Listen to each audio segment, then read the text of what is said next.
الحمد لله نحمده ونصلي ونسلم على رسوله الكريم أما بعد فأعوذ بالله من الشيطان الرجيم بسم الله الرحمن الرحيم كذلك يطبع الله على كل قلب متكبر جبار صدق الله العظيم إن الله وملائكته يصلون على النبي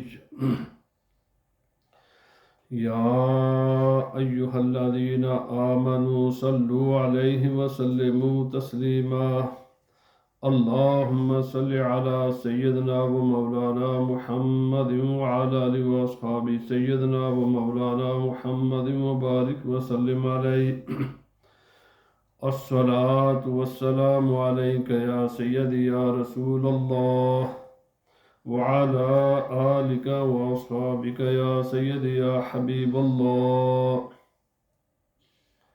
اللہ رب العزت جل جلالہ و اعظم شانہ کی حمد و ثنا اور نبی اکرم رحمت مجسم شفیع معظم رسول ہر دو عالم صلی اللہ علیہ وسلم کے دربار در بار گہر بار میں ہدیہ درود و سلام عرض کرنے کے بعد معزز حاضرین و سامعین، آج کا عنوان گفتگو ہے تکبر، ایروگنس۔ انشاءاللہ العزیز آج کے جمعے اور مزید آنے والے چند جمعے اسی عنوان پر گفتگو ہوگی۔ اسلام میں جو روحانی بیماریاں ہیں، بڑی بڑی بیماریاں، جس سے آگے بہت سی چھوٹی چھوٹی بیماریاں پیدا ہوتی ہیں جو الامراض ہیں، جو باقی بیماریوں کی جڑ ہیں، ان میں سے ایک تکبر ہے، حسد اور تکبر۔ قرآن مقدس میں اللہ رب العزت نے فرمایا وَاسْتَكْبَرَ وَكَانَ مِنَ الْكَافِرِينَ۔ شیطان جو ہزاروں برس اللہ رب العزت کی عبادت کرتا رہا، لیکن جب اس نے تکبر کیا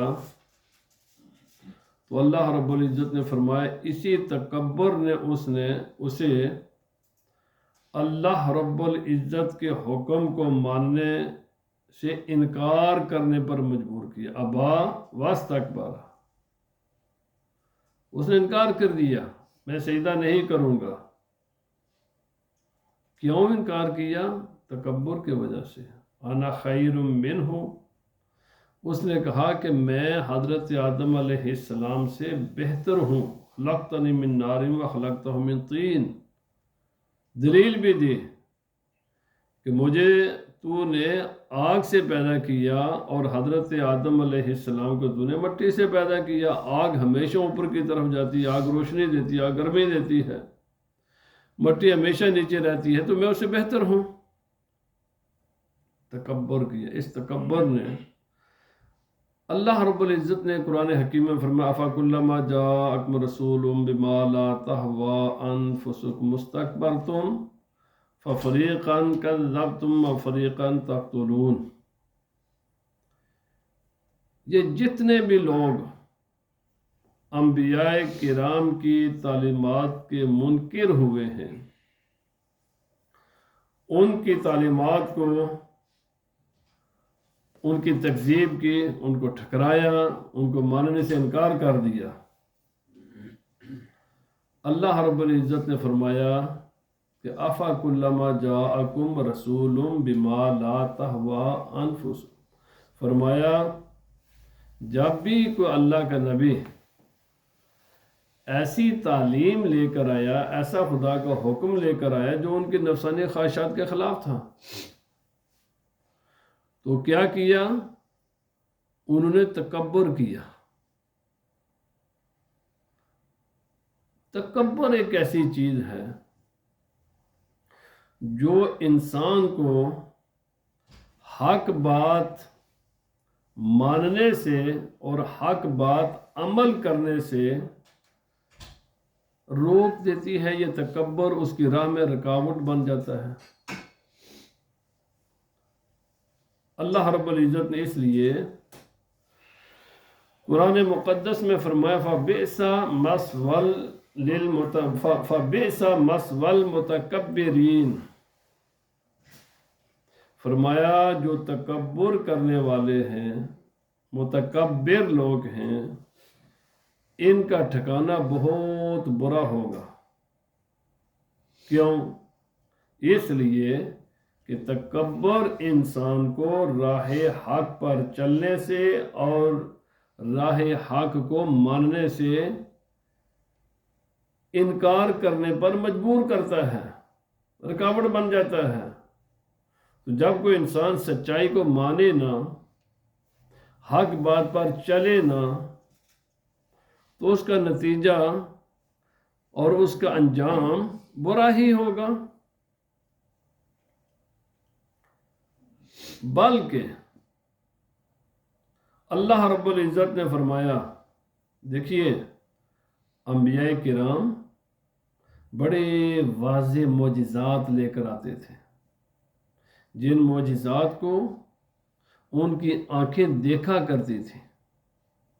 موسیٰ علیہ السلام، صالح علیہ السلام، عیسیٰ علیہ السلام، رسول اللہ صلی اللہ علیہ وسلم، ابراہیم علیہ السلام، باقی انبیاء کرام کے کئی قسم کے معجزات کا ذکر قرآن مقدس میں موجود ہے۔ آپ اندازہ لگائیں، میں چند باتیں عرض کر کے آگے چلتا ہوں۔ اس سے بھی بڑی کسی کی حقانیت و صداقت کی کوئی دلیل ہو سکتی ہے کہ ان کی آنکھوں کے سامنے پتھر سے اونٹنی برآمد ہو جائے اور ان کے مطالبے پر ہو۔ صالح علیہ السلام کی قوم نے یہی مطالبہ کیا تھا، ان کا مطالبہ پورا کیا گیا، ان کے سامنے پتھر سے اونٹنی برآمد ہو گئی۔ جب ہو گئی تو انہوں نے کہا، کیا کہا؟ یہ تو جادو ہے۔ نہیں نہ مانے، اس کا نام جادو قرار دے دیا گیا اس کو۔ حضرت موسیٰ علیہ السلام آپ کے فرعون اور فرعون کے متبعین کے سامنے ان کے عصا جو جادوگروں کے رسیاں سانپ بن گئی تھیں، موسیٰ علیہ السلام کے عصا نے سب کو نگل لیا، آنکھوں سے دیکھ رہے تھے۔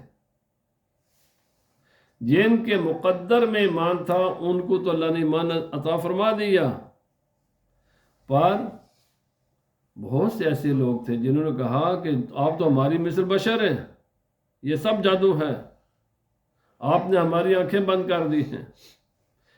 انکار کیا۔ کیوں انکار کیا؟ تکبر کی وجہ سے۔ اچھا، نمرود نے خود آگ جلائی دی نا، مثلا اپنے ہاتھوں کے ساتھ نمرودیوں نے، اور نمرود نے آگ خود جلائی تھی نا۔ حضرت ابراہیم علیہ السلام کو آگ میں خود انہوں نے پھینکا تھا نا، خود ڈالا تھا نا، ان کے سامنے آگ گل و گلزار بن گئی۔ بھئی یہ بھی کوئی شک و شبہ والی بات رہ گئی ہے کہ ایک چیز کو تمہاری آنکھیں دیکھ رہی ہیں، سارے معاملات تم خود کر رہے ہو، خود ہی اٹھا کر پھینک رہے ہو آگ میں، آگ نہیں جلا رہی۔ اس سے بڑی تمہیں صداقت کی اور کیا دلیل چاہیے؟ مان گئے؟ نہیں مانے۔ کیوں نہیں مانے؟ تکبر ان کی راہ میں رکاوٹ بن جایا کرتا تھا۔ یہی حال باقی انبیاء کرام کے ساتھ ہے، یہی معاملہ رسول اللہ صلی اللہ علیہ وسلم کے ساتھ بھی ہوا۔ آج بھی کتنے اولیاء اللہ کو اللہ پاک نے کیسی کیسی کرامات عطا کی، کیا سب لوگوں نے دلائل بھی ہیں، یعنی اسلام سبحان اللہ عقل کے اعتبار سے دیکھیں، منطق کے اعتبار سے دیکھیں، دلائل کے اعتبار سے دیکھیں تو کوئی دنیا کے انسان، کوئی کائنات کے انسان جس کی عقل سلیم ہے وہ مسلمان اسلام کے دلائل کے سامنے ان کے کوئی حیثیت ہی نہیں ہے بات کرنے کی۔ یعنی صرف کرامات کی بات نہیں ہے، اسلام صرف کرامتوں پر نہیں چلتا، دلائل ہیں، منطقی دلائل ہیں، سائنٹیفک دلائل ہیں، ویری بالکل ایکیوریٹ دلائل ہیں۔ مانتے ہیں؟ نہیں مانتے؟ اچھا چلو بات کرتے چلو عقل کے غلام ہیں، کرامات بھی ہیں نا، مسلسل رسول اللہ صلی اللہ علیہ وسلم کے معجزات سے لے کر صحابہ اکرام کی کرامات سے لے کر آج تک کرامات کا سلسلہ جاری ہے، اور یہ قیامت تک جاری رہے گا۔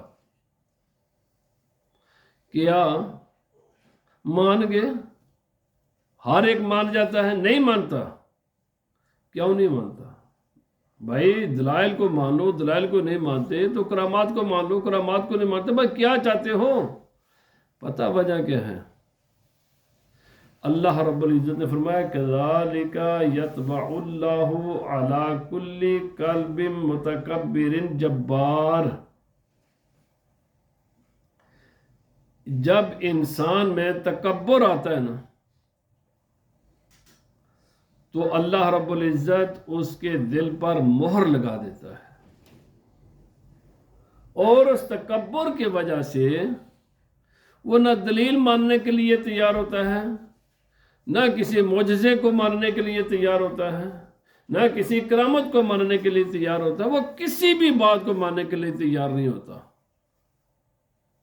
مجھے کل ہی میں بات ہو رہی تھی، ہمارے ایک حاجی صاحب تھے، نمازی ہیں بڑے پختہ، انہوں نے اپنے ایک واقعہ سنا اپنے آدمی کی کہ ہمارے گاؤں میں یا ہمارے علاقے میں ایک آدمی ہوتا تھا، ایک ہی چیز، ایک ہی دکان، ایک ہی پرائس، سب کچھ لے کر آ جاتا آدمی، لیکن کہتا وہی چیز جو تو لے کر آیا ہے، اسی پرائس میں جو تو دے کر آیا ہے، سیم چیز میں بھی لے کر آیا ہوں، وہ کہتا تھا کبھی نہیں مانتا تھا، وہ کہتا تھا میری چیز تجھ سے بہتر ہے، وہ کبھی نہیں مانتا تھا۔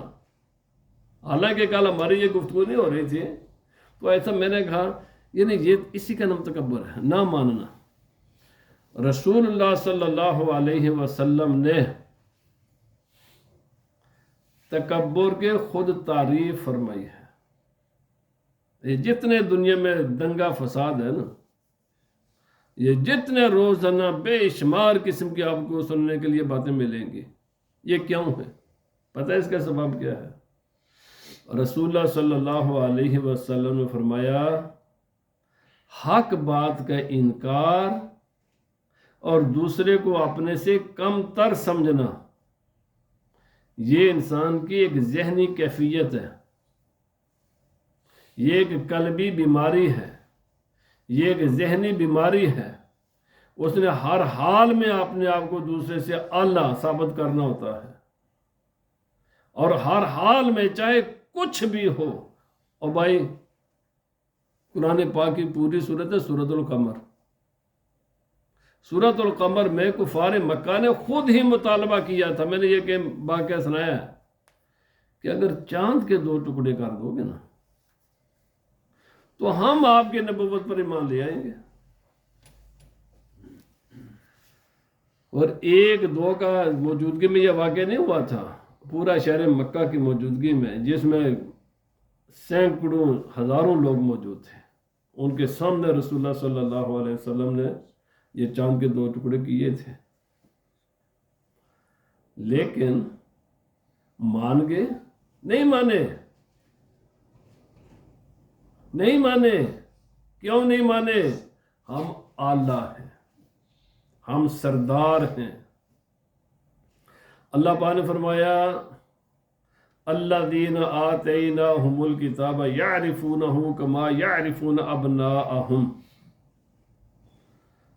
اللہ رب العزت نے فرمایا یہ یہود و نصارہ انہیں رسول اللہ صلی اللہ علیہ وسلم کی نبوت پر ایسے ہی یقین ہے، ایسی ہی انہیں معرفت حاصل ہے جیسے انہیں یہ یقین ہے نا کہ یہ میرا بیٹی، میرا بیٹا یا میری بیٹی ہے، بلکہ اس سے بھی زیادہ یقین تھا کہ رسول اللہ صلی اللہ علیہ وسلم اللہ کے نبی، پیغمبر، رسول ہیں، کیونکہ سب کچھ اللہ رب العزت نے تورات و انجیل میں بیان فرمایا ہوا تھا، ہر چیز بیان تھی۔ صدیوں صدیوں وہ رسول اللہ صلی اللہ علیہ وسلم کے انتظار میں انہوں نے گزاری، اپنے قوم کو درس دیے، پڑھاتے رہے، جس کتاب پر ان کا ایمان تھا اسی کتاب نے رسول اللہ صلی اللہ علیہ وسلم کے ہر چیز کو بیان کیا ہوا تھا۔ فلما جاءہم ما عرفوا کفروا بہ فلعنۃ اللہ علی الکافرین۔ رسول اللہ صلی اللہ علیہ وسلم کی حقانیت و صداقت، رسالت و نبوت پر انہیں ایسا ہی یقین تھا جیسے انہیں اپنی اولاد کے اولاد ہونے پر یقین تھا، لیکن جب آگے انکار کر دیا، نہیں مانے۔ بھائی کیوں نہیں مانے؟ بغیم بینہم، اللہ رب العزت نے فرمایا نہ ماننے کا سبب علم نہیں ہے، یہ نہیں کہ ان کے پاس علم نہیں تھا، انہیں رسول اللہ صلی اللہ علیہ وسلم کی حقانیت و صداقت پر انہیں یقین نہیں تھا، یقین تھا، علم تھا، اسی لیے تو رسول اللہ صلی اللہ علیہ وسلم کے وسیلہ سے دعائیں مانگا کرتے تھے۔ اور آپ اٹھائیں سیرت النبی کی کتابیں، یہ جو اہل مدینہ، جو انصار لوگ ہیں، انہوں نے ایمان لانے میں جلدی کیوں کی؟ یہ سب سے پہلے جا کر رسول اللہ صلی اللہ علیہ وسلم کی خدمت میں جا کر انہوں نے اسلام قبول کیوں کیا؟ حالانکہ یہ لوگ اہل کتاب نہیں تھے۔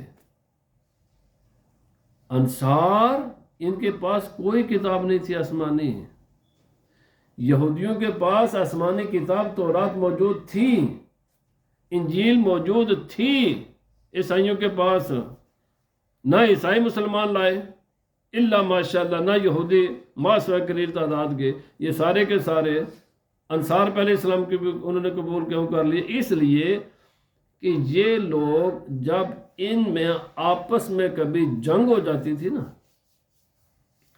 تو یہود مدینہ یہ کہا کرتے تھے کہ یا اللہ پاک ہمیں اس نبی کے وسیلہ سے ان مشرکوں پر فتح عطا فرما کہ جس نبی کا یہ مقام دار الہجرت ہوگا۔ قرآن پاک کی آیت ہے پہلے سپارے میں۔ جب یہ سنتے نا، انصار سنتے، ابھی اس وقت انصار نہیں تھے، یہ مشرک لوگ تھے، آج یہ اللہ کے کسی نبی کے وسیلہ سے دعا مانگتے ہیں، اور اس لیے اللہ تعالیٰ نے فتح بھی دے دیتا ہے۔ جب رسول، کیونکہ ان کے قانون تھا، جب صلح صفائی بھی ہو جاتی، جنگیں ختم ہو جاتی، یہ پوچھا کرتے تھے یار تم کس کے نام لے کر دعا مانگتے ہو، ہمیں بھی ذرا بتا دو۔ یہ پھر رسول اللہ صلی اللہ علیہ وسلم کے بارے میں بتایا کرتے تھے ان کو، جبکہ یہ انصار مشرک تھے۔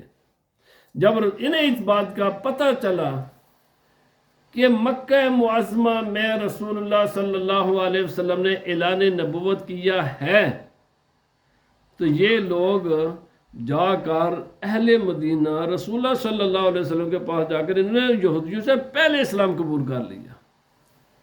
بس یہ جو ان کا پہلے اسلام قبول کرنا تھا نا، اس بات نے انہیں حسد کی آگ میں ڈال دیا کہ یہ تو نمبر لے گئے، ہمیں چاہیے تھا کہ ہم پہ، بس اسی حسد کی آگ نے انہیں آج تک جلایا ہوا ہے۔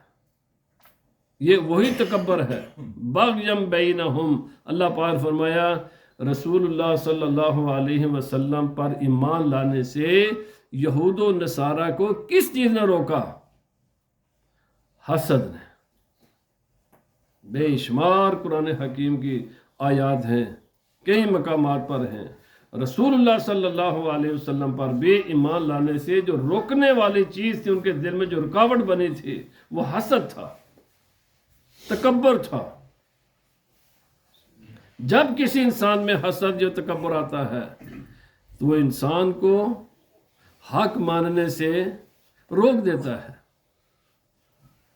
اللہ پاک نے فرمایا کذالک یطبع اللہ علی کل قلب متکبر جبار۔ جب کسی انسان میں تکبر آتا ہے، حسد پیدا ہوتا ہے، تو اللہ تعالیٰ اس کے دل پر مہر لگا دیتا ہے، کیونکہ اس نے ہر حال میں اپنی بڑائی کو قائم رکھنا ہوتا ہے۔ مانے تو پھر بڑائی نہیں ہے میرے بھائی۔ اس لیے یاد رکھو، تکبر رسول اللہ صلی اللہ علیہ وسلم نے فرمایا آج بھی اس ذہن کے لوگ موجود ہیں، یہ نہیں آج نہیں ہے، اور خود مسلمانوں میں بھی موجود ہے۔ خواہ بخواہ انہوں نے ایسی باتیں کرنی ہوتی ہیں، یعنی ماننا نہیں ہے۔ میں یقین کریں، میں آپ کو اپنی زندگی کے واقعہ سناؤں۔ میرے پاس ایک مولوی صاحب آئے، میں نے قرآن حکیم کی آیت نکال کر انہیں دی۔ بھائی اس سے بڑے تو میرے پاس کوئی چیز نہیں ہے نا۔ میرے گھر میں آئے، میں نے قرآن حکیم کی آیت نکال کر دکھائی اسے۔ میرے پاس سب سے بڑی دلیل یہی ہو سکتی ہے، بھائی قرآن پاک میں یہ چیز موجود ہے۔ بیٹھے، باتیں ہوتی رہیں، خاموش ہو گیا قرآن پاک دیکھ کر۔ اچھا جب جانے لگا، دروازے پاک کے قریب جب پہنچا نا، تو الوداع کرنے تو مجھے میں مطمئن نہیں ہوں۔ یہ سچ، میں یقین کر، مجھے کافی عرصہ ہوا، یہ کافی عرصہ پہلے کا واقعہ ہے۔ میں آج تک سوچتا ہوں، جس انسان کو قرآن حکیم کی، پھر مولوی بھی ہو، قرآن حکیم کی آیت کو پڑھ کر بھی اس کو اطمینان نصیب نہیں ہوا، کوئی دنیا کے انسان اس کو اطمینان کیسے دلا سکتا ہے؟ کیا میرے پاس گدڑ سنگی ہے، یا کسی انسان کے پاس کیا گدڑ سنگی ہے کہ ہم کسی انسان کا دل مطمئن کر دیں؟ روزانہ علماء تقریر باز کرتے ہیں، دنیا بھر میں تقاریر کرتے ہیں، بے شمار موضوعات پر تقاریر ہوتی ہیں۔ عمل کے اعتبار سے دیکھو، کیا ہم ان تمام تقاریر پر عمل کرتے ہیں؟ غور و فکر کریں۔ میرا کام ہے آپ کو دل و دماغ پر دستک دینا، ہمارا کام اتنا ہی ہے۔ سچائی، حقانیت، صداقت بتانا ہمارا کام اتنا ہی ہے۔ بس سوچنا، غور و فکر کرنا، یہ ہر انسان کا اپنا کام ہے۔ دنیا میں کوئی تو عالم ایسا ہوگا نا، میں ایک بات میں بھی وہی کہتا ہوں، ہندوستان کا عالم بھی وہی کہتا ہے، مصر کا عالم بھی وہی کہہ رہا ہے، افریقہ کا عالم وہی کہہ رہا ہے، ایک ہی بات سارا کر رہا ہے۔ یار کسی پر تو اعتبار کر لو نا، باقی کوئی کسی پر تو اعتبار کرنا چاہیے نا۔ یار یہ سارے لوگ ایک ہی بات کر رہے ہیں، سچی ہوگی۔ اس کے باوجود ہم مانتے نہیں ہیں۔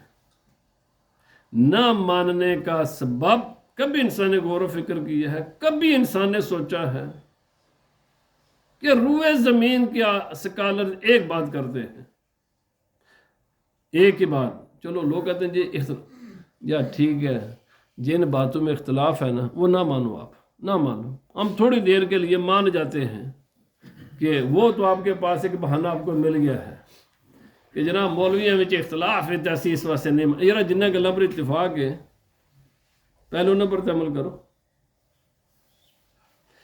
نہیں کرتے۔ میں 20 مثالیں ابھی دے سکتا ہوں، 20 مثالیں، مشرق مغرب، شمال جنوب، ایک دنیا کا چھوٹا مولوی ہو یا بڑا مولوی ہو، کوئی ایسا جو کہتا ہے نماز فرض نہیں ہے۔ میں ایک مولوی آپ نے کبھی سنا ہے پاکستانی مولوی تو کہتے ہیں فرض، لیکن مصری کہتے ہیں جی نہیں کوئی تھوڑا جا فرق ہے نا؟ غور و فکر کریں، چھوٹا ہو یا بڑا ہو، کوئی بھی ہے، کوئی دنیا کا عالم کہتا ہے نماز میں نے یہ نہیں آپ کو چھوٹے جن بس تھوڑا تو نہ پڑھا کرو. یہ جو نماز نہ پڑھنے والے ہیں، یہ اللہ کے بارگاہ میں نہ جھکنے والے ہیں. کیوں؟ کوئی چیز تو دل میں رکاوٹ بنتی ہے نا، جو اللہ کے بارگاہ میں جھکنے، جب انسان جھکتا ہے تو سریا بن جاتی ہے، دل و دماغ میں سریا بن کر انسان میں اس کو جناب نہیں جھکنے دیتی. کوئی چیز تو ہے.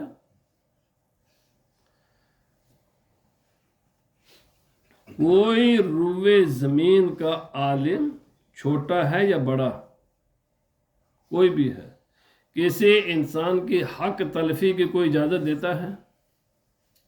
کبھی.